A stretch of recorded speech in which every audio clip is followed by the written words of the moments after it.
Hi. Yeah, come here. You want to come up? Oh, there we go. Good job.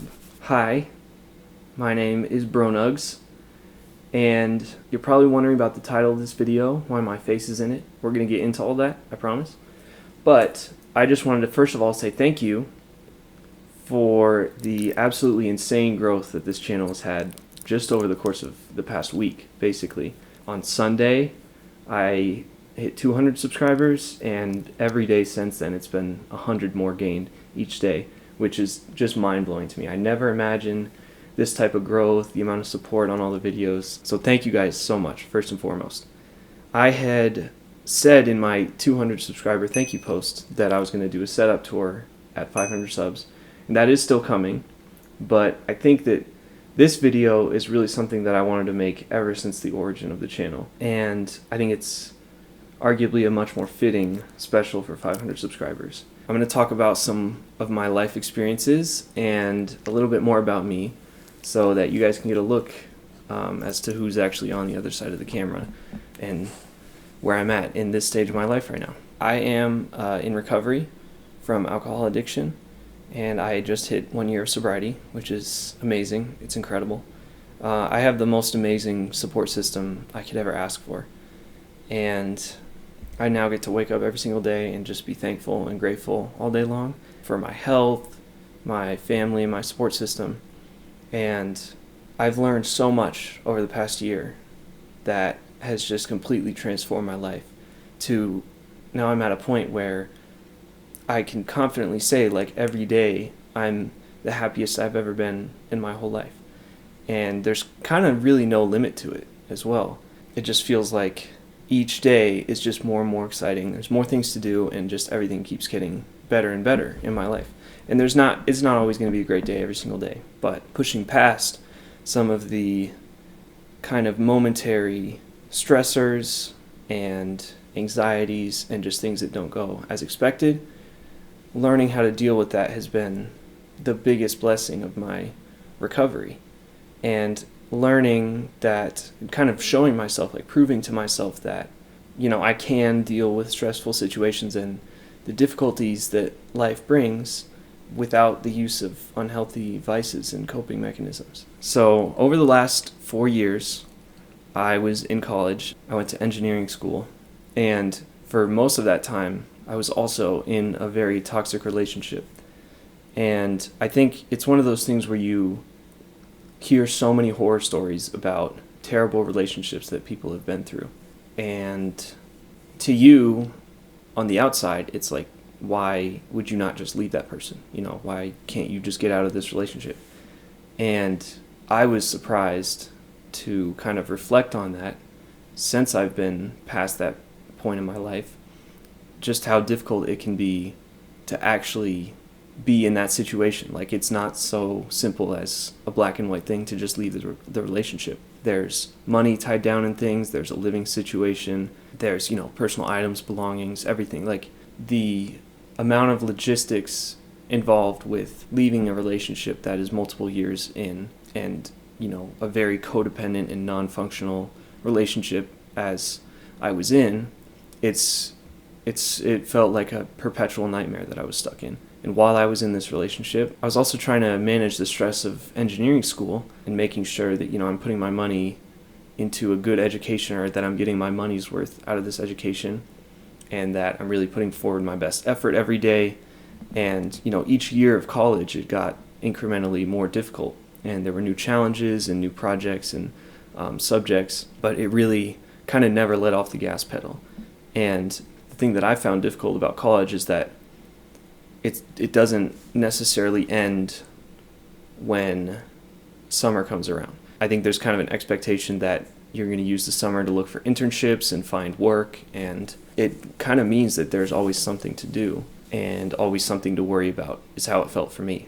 In addition to being decently far away from home, this was really challenging to manage, and I think college is challenging for anyone to manage. But for me, on top of this stressful education, I was also in kind of a living hell in this relationship that I was in. The person I was in this relationship with suffered from multiple mental illnesses that they were not receiving treatment for, They made no effort to improve their well-being, and this relationship was very codependent and unstable and unhealthy in pretty much every way imaginable. And the entire burden of the mental illnesses fell on me, and I really didn't know what else to do but to be caring for two people instead of just one, instead of just myself.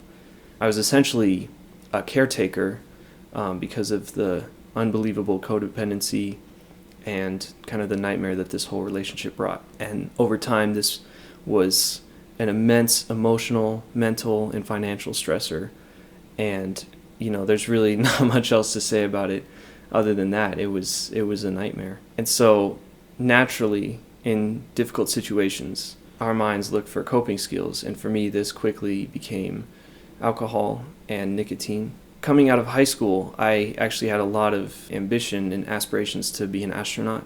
And so that very much influenced my decision to go to college. But I was at a point where I was focusing a ton on my health because, to be an astronaut, you have to have near perfect health. The physical component of going to space is arguably the most challenging. The testing that astronauts go through is very rigorous and demanding due to the nature of space travel. So I was really focused on preserving my health and, being in the best physical shape I could. For me, that I was, not drinking for a while going into college. And due to the situation with this relationship, I kind of started drinking again. At first it was casual with this person, and then it slowly became something that we would do together very frequently. And after that, it kind of was out of hand to where I was doing it much more frequently as an escape mechanism from this situation that I was in, where I had essentially no freedom.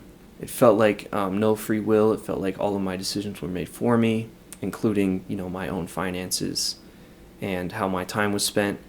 And there were major repercussions for all of these things if I did not do what this person wanted. All that's to say, it sounds awful, but being in that situation, it felt like there was no escape.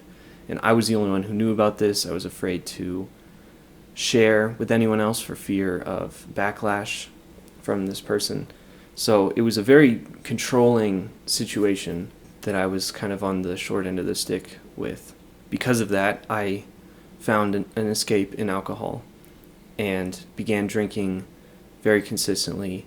And there were kind of phases with my addiction, and I think that for a lot of it I knew that I had a problem, but it didn't feel like there was an escape, or it didn't feel like there was an easy way to get help, because unpacking the reason why I'm drinking so much involved talking about this nightmarish situation that I was in.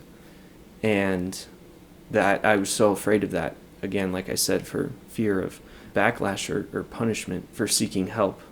And I guess there was this kind of delusion throughout the relationship too that it wasn't as bad as it was in the eyes of this person. It was kind of seemed like everything that was a conflict between us, or everything that was an issue, was always my fault, which I know now is so far from the truth. But in the moment, any responsibility for anything bad, I just took it on. That obviously is not sustainable and has a long-term effect on anyone's well-being. So again, like I said, there was this fear of asking for help for so long, and I had an internship in a different state my junior year of college, and that was an opportunity for me to travel and be away from this person, which was at that point in time, it was kind of the greatest point in my life to finally get this freedom of being away from this awful situation. Oh, you want to come up and say hi? What are you doing, cutie?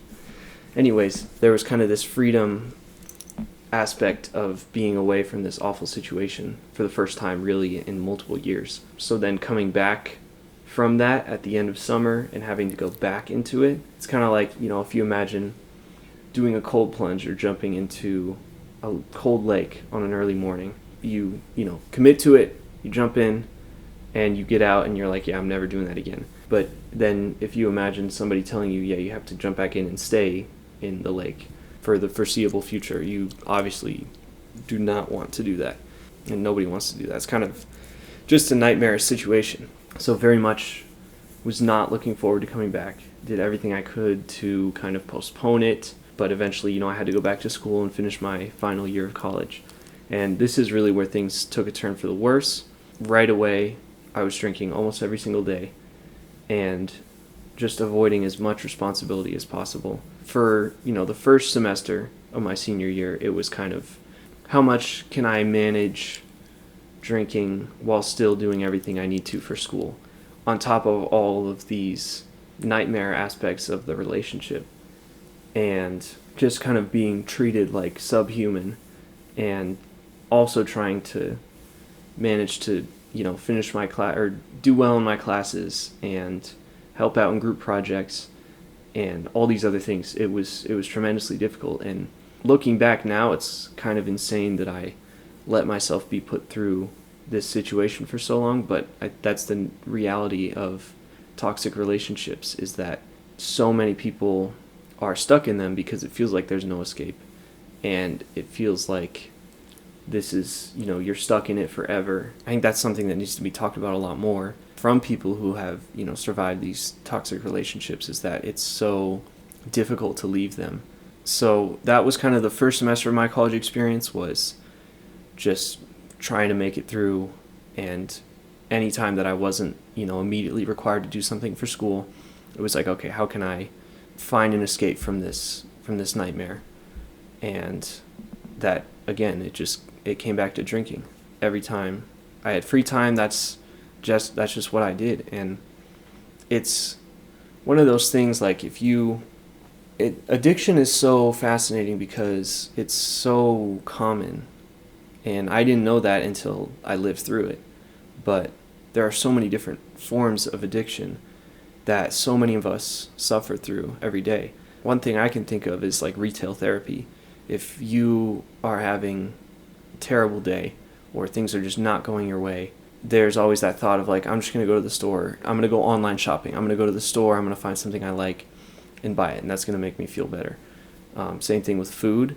Honestly, I've definitely experienced this as well, having a really crappy day, struggling a lot with school, and just trying to find some way to feel good, ordering takeout or, doing Uber Eats, whatever, anything like that. It's these like very like quick mental rewards when things aren't going well. And for me, it just manifested more and more into alcohol use. Got to a point where I was drinking almost all the time, and kind of near the end of my first semester, I was drinking pretty much every day. At this point, I'd started missing classes, and it was getting really bad. It was getting out of control, and it was kind of something that I knew that it was really bad how much I was drinking, but at the same time, like that was the only thing that gave me solace and hope, and that was kind of the only thing that numbed the pain of the rest of my life away. And for so much of the day, I'd be at school, I'd just be wishing that it would be, the night or the weekend so that I could drink and escape it, and just wanting to be numb to everything that was so stressful just with my whole life, basically. But that's also a self-fulfilling prophecy, because the more you drink and the more you engage with your addiction, the next day you wake up feeling worse and worse every single time. So it's kind of this vicious cycle that is addiction, and that's why it's so hard to escape for so many people. Just the nature of it is you get stuck in this loop, and the only solution is complete abstinence, which for so many people, and in my active addiction, it was like there's no way. I would try and go days without it, but I just did not have the tools to break free from my addiction at that point. So for so long, this fear of letting down my family, letting down my parents by making them aware of the situation was very paralyzing, and I just felt even more alone and isolating myself from my peers, my family, and that's what addiction does. It wants to, keep you away from the help and support that you need to escape it. So it's really challenging. Again, it's that self-fulfilling prophecy where you get stuck in this endless loop, and everything feels like it's coming crashing down all the time. But the only solace is to engage with your addiction even more. And for me, that was drinking even more. And it was how can I structure my schedule to find free time to where I can feel okay by engaging with alcohol, by drinking. That's obviously a very scary thing because it just makes everything worse. You're still stuck in that loop. So eventually making my parents aware of the situation was the greatest relief ever because I could immediately start receiving support. I immediately felt better and I felt so much less alone. And with the help of them, I was able to finish up my last few classes and finals for the fall semester of my senior year. And then during winter break, we started looking into some treatment options because obviously this is not sustainable. At this point, I've acknowledged to myself as well as my family, like, this is a problem and I need help. So I started attending outpatient treatment at a recovery center nearby. And it was really challenging because everybody's journey to recovery is different and you can't just get sober immediately. And obviously you hear the phrase cold turkey, and that is really challenging, especially when you're in the depths of active addiction that I was. And so it's not going to work on the first try. And that was really difficult to feel like I had hit rock bottom. And now I'm starting to climb my way back up and have a few more falls along the way in early recovery. It was the worst feeling, knowing that now there's, a financial piece that's going into my treatment and I'm still finding a way to drink and kind of fall back into these same habits. And it's so demoralizing, it's so devastating, but that weight and guilt and shame that you feel can only be remedied by engaging with your addiction even more and drinking more. There kind of was a point where it's like, can I even finish school? I'm one semester away, I'm so close, but this is, I can't function. I literally can't function. And so I kind of had, not an ultimatum, but I made an agreement with my parents that, I'm going to continue to go to this treatment, this outpatient treatment remotely while I'm back at school. And let me just try and see if I can do this semester, try and finish things up, and then we'll go from there. And there was this huge fear, and I just remember like the day I was about to leave home and go back to college, for this final semester and back to that nightmare living situation. I just wanted to stay home so bad. It was so devastating to know that I was willingly going back into this situation that brought me to my knees and brought me to this level of suffering that I was in. Just imagining going back to it and leaving this place where I knew all of my support was, and the way to get better is here. It was difficult, but that was the decision I made at the time. And very quickly, I think I had like 22 days sober. That was kind of my longest streak since things got really bad. And it just felt like I didn't have the tools yet in early recovery to manage the stress of the situation that I was in. But in actuality, there's no way to manage it. It was so unsustainable. So going back to school lasted maybe a month and a half before things got just so out of hand. And in the last week that I was there, my parents had come down to see me several times, and finally on the last day, it was February 27th, 2024, it was just a really, really bad day, and I was kind of putting myself in dangerous situations, and it was like, okay, it's time. Like, it's just every time I go back to it, it gets worse. And that's the thing about addiction, is it's a progressive disease. It always is worse the next time. You're always going to be worse off the next day. And that's something I know now, and I didn't when I was in active addiction. So it kind of was, like, it's time. I got to go back home, and I can't think about school right now. I just got to get better. So I came back home and started looking at options for inpatient treatment, which is, for me, it looked like a 28-day stay at this recovery center.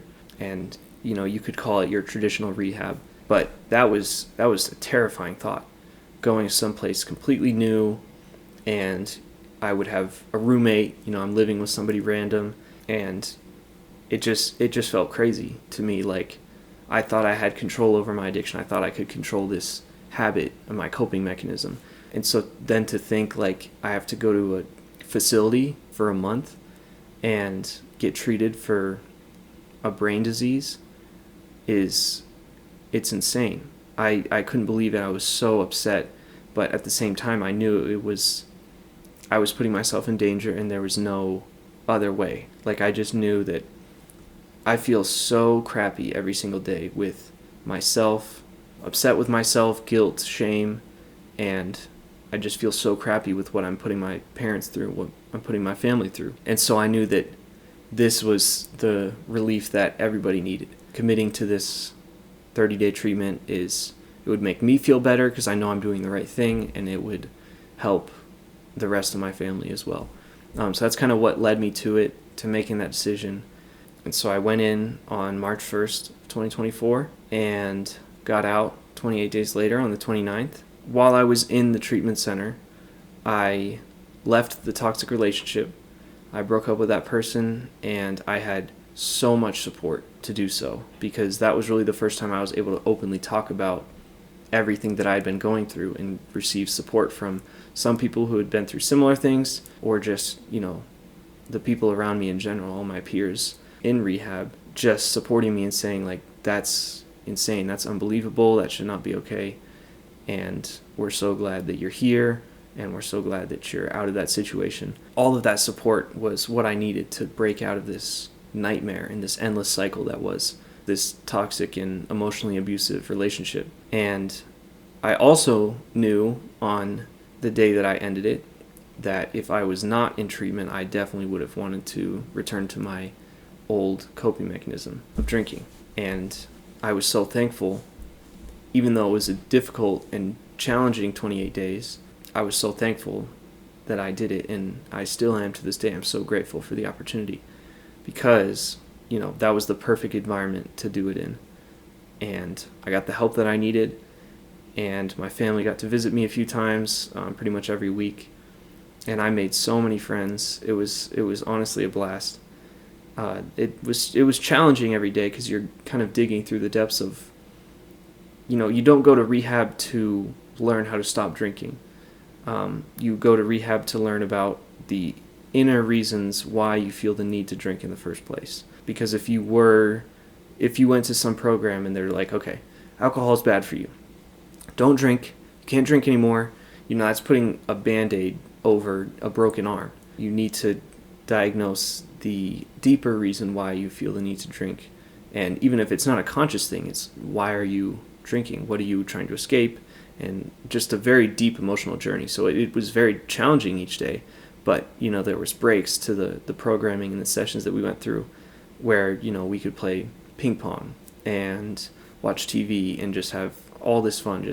And there's a gym there as well, so I got to kind of work out and work on my physical strength a little bit. And I just made the most amazing connections over the course of that month. And it was honestly, like most days, especially near the end, there was like an urgency to get out and get back home. But it was so much fun. There were so many days that I would just laugh as hard as I've ever laughed all day long. And it's so amazing because that was really the first true happiness that I had felt sober in so long. From there, once I got out, it was so amazing. I don't think I'll ever forget my parents coming to get me that day. And the contrast of when they had, taken me in and we'd gone in to do my intake and actually start the 28-day program on March 1st. It was kind of like, I felt good because I was doing this, but there was so much fear and anxiety tied to it as well. And then the contrast to, opening the door, leaving the rehab, and seeing them there waiting for me with just the biggest smiles. It was amazing, and it was so rewarding because I knew that I did it. And from there, I was so lucky to have the most amazing professors at my school who worked with me. I had to drop a few classes, but most of them worked with me, and I was able to finish up my last requirements in my degree, and I was still able to graduate on time and walk and receive my diploma, which is so incredible. I'm so grateful. And looking back now, this idea that I needed to just tough it out and finish school and then go to rehab after school, it doesn't make sense. Like, I would have been struggling through the whole thing, and it just would have been so much worse. So I'm so grateful for choosing to get help when things were really bad, because I was still able to graduate on time, and I was able to walk sober. And I was able to graduate knowing that I was doing the right thing and that I was sober. In the time since then, I met someone, and she is the most incredible person that I've ever known. And our relationship is just the greatest joy I've ever known in my life. Every single day, I just find myself smiling, thinking of her, to myself, just thinking about the things that we talk about. And it is the most magical experience I've ever had in my whole life. And that's a huge part of why every day is so rewarding now, is that each day that I go through sober is proving to myself that I can do this and that I have won the battle of addiction. And if I can do it, that means anyone else can do it too. And I'm so hopeful and grateful every single day. There is so much that I have to be excited about now. And the things that make me the most happy are the revival of a lot of my passions from when I was in high school or just when I was younger. I was obsessed with roller coasters in 5th grade and then kind of went back through it a little bit like my sophomore year of college. And right now it is all over my YouTube. It's kind of scary. My entire page is roller coaster videos, but I love it. I'm getting back into like Legos and Kinects and tactile stuff. I have a nice part-time job that I'm doing that's keeping me busy, and I just have so much to be thankful for. When 2025 hit, I was seeing a lot of these motivational videos about like how to accomplish your goals or like how to actually complete a New Year's resolution. And the most impactful one that I found was talking about how you can try and create your ideal life by saying, I want to work out and I want to eat healthy and I want to work on a new hobby like play the piano or start going on runs. But oftentimes that's so overwhelming because you feel like it's so many things you have to do all at once. Trying to balance all that just basically and leaves them all unsatisfied. And that's why so many people fail their New Year's resolutions. But this video just talked about just pick one thing and focus on that. Do something for that one thing, that one goal every single day, and everything else will start to fall into place around that. That's really resonated with me because in a way that's kind of a very similar thought process for addiction. If you just focus on yourself and doing the best thing for yourself that you can every single day, you'll notice that very quickly every other part of your life will kind of fall into place as well. And I like to think about it like putting on your oxygen mask on an airplane. You put yours on first and then you help other people. It's the same thing with self-care and winning the battle of addiction and mental health issues in general. If you put yourself first and take care of yourself, then everything else in your life will fall into place. And my one goal for this year, thanks to my beautiful girlfriend, she inspired me to create this channel because I had had interest in it, and I kind of was just talking about like, I really wish that I could make something cool like this. One of my friends from high school has a very successful YouTube channel now, and I was like getting like FOMO and just upset that I wish I could do something like that too. And she was like, no, you totally can. And she really like pushed me to start this, and I'm just blown away with how quickly we're growing. And every single one of you guys means the world to me. I'm so thankful for where this channel has gone. I'm so thankful for all of the support, and I'm so excited to keep giving you guys amazing content. I think part of recovery for me right now feels like every day I'm proving to myself more and more how worthy I am and how much value I hold as a person. In the depths of active addiction, it just felt like there was no hope for me, that I wasn't worth anything, and that I was, just a failure. It sounds cliche, but living it it's true. Like, you really do feel like a failure. And I remember at one specific point, when things were really bad, just having this thought of like, well, it's too hard to imagine a life sober, and maybe this can just be my life. Maybe it just can be my life forever, that I'll just forever keep hurting my physical health because this is the only thing that makes me feel okay. This is the only way it feels like I can survive, which is not true. And I've now proved that to myself. Every day, I change my sobriety counter of how many days I have sober. And I change it at the start of the day because to me that feels like I'm committing to today.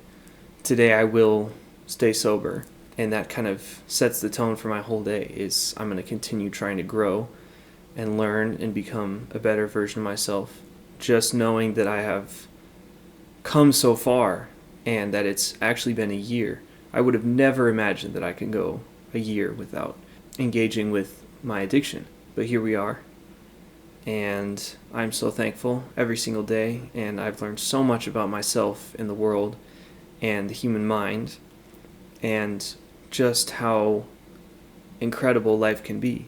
So if you stuck till the end, I know this is probably a long video, thank you, first of all, for listening to my story.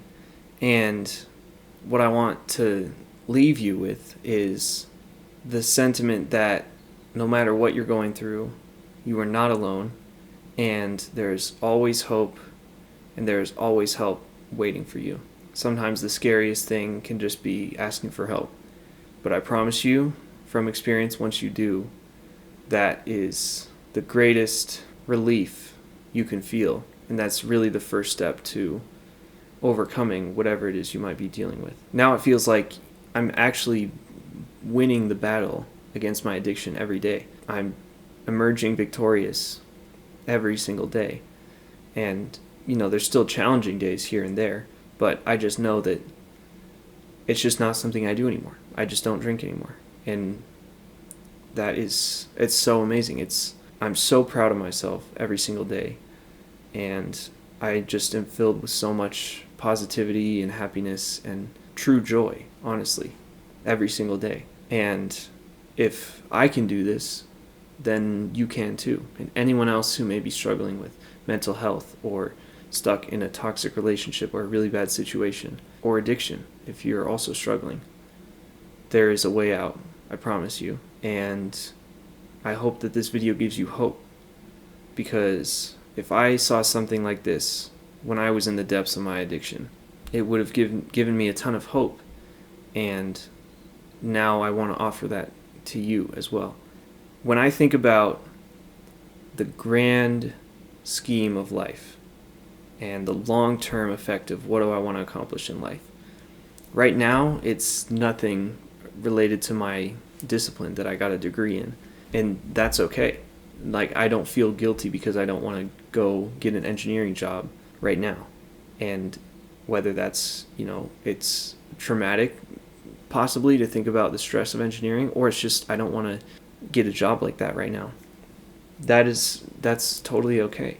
I'm defining what I want my life to look like, and I truly feel that I'm living my best life.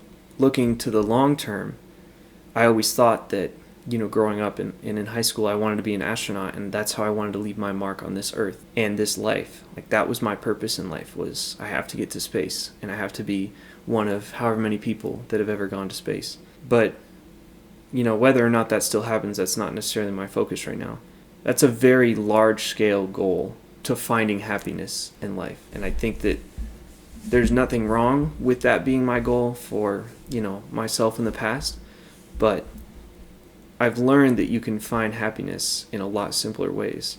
For me right now, the greatest thing that's giving me purpose in life is the thought that I'm making somebody else's day better with these silly little Minecraft videos that I post on the internet. That just fills me with so much motivation. And I know how far just a little bit of hope and positivity and happiness can go, and especially laughter. So for now, that's my goal.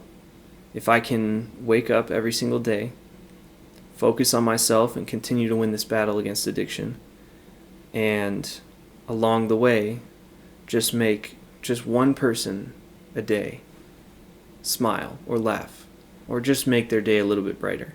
To me, that's the meaning of life. That's everything right there. It's crazy to think about, but experiencing the worst of the worst parts of my life over the past several years, just feeling how bad suffering can be, now I never take any happiness for granted.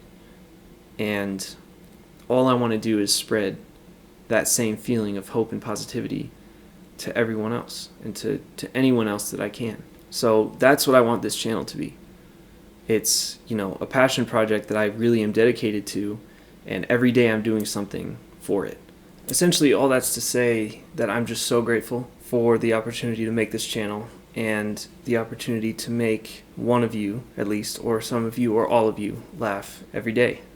And if I can just bring just a little bit of sunlight to someone's day, then that's incredible. That's all I could ever want. So that's my hope for this channel, and I hope... That was so bad. I'm so sorry. I hope you enjoyed this video. It's a very intimate and personal video, but if you stuck around to the end, I really appreciate it. Yeah, I hope I could inspire you and just bring a little hope to your day today. I hope that you were able to get to know me a little bit better and kind of just see who's behind the camera, who's behind the freaking cave diver shorts. I'm sorry. They'll be over soon. If not already, I don't know. I have a lot of awesome content coming for you guys. I'm about to film this setup tour right now, so look out for that. Unless it's posted before this. I don't know what I'm going to do. We'll figure it out. That's part of the fun, too. It's all new to me. We're going to figure it out, and we're in this together. I'm so happy all you bro nuggets are along for the ride. Thank you so much for subscribing. Oh, one thing I forgot to show you. So I actually have right here my 1 year, I don't know if it's going to focus. This is my 1 year coin, 1 year sobriety coin. If it doesn't focus, here it is. I'll put a picture of it up on screen. Yeah, this is cool. It's like awesome to have like a physical item. It's like heavy and it has some weight to it, like not just physically but symbolically as well. This means a lot to me, and so I keep it right here by my desk whenever I'm recording. Also, I don't know if you can see, here's a little phantom from the Lego video. Hope you guys like that. So yes, that's gonna do it for me. Yeah, I think this might be the only type of video on the channel that's like this. If you guys like it, I can do more in the future, maybe on some lighter topics, but this is my story and I wanted to share it with you guys and be able to tell it. So hopefully you guys got to know me a little bit better, and I would love to get to know you even more. So make sure you comment down below. Let me know how you're doing, and I hope you have an amazing day. I promise there's always a light at the end of the tunnel. If I can beat this battle of addiction, then I can do anything, and so can you. So thank you very much for watching, sticking to the end with me. I'm so excited for all the amazing stuff that's coming next. Stay tuned. I have a hardcore Minecraft video coming. That's going to be a really good video. And then I have kind of a deep dive on bastions coming soon as well. So stay tuned for those videos. Stay tuned for the setup tour. And yeah, that's going to do it for me. Thank you guys so much for listening. I hope you guys have an amazing day. You guys mean the world to me. Thank you so much.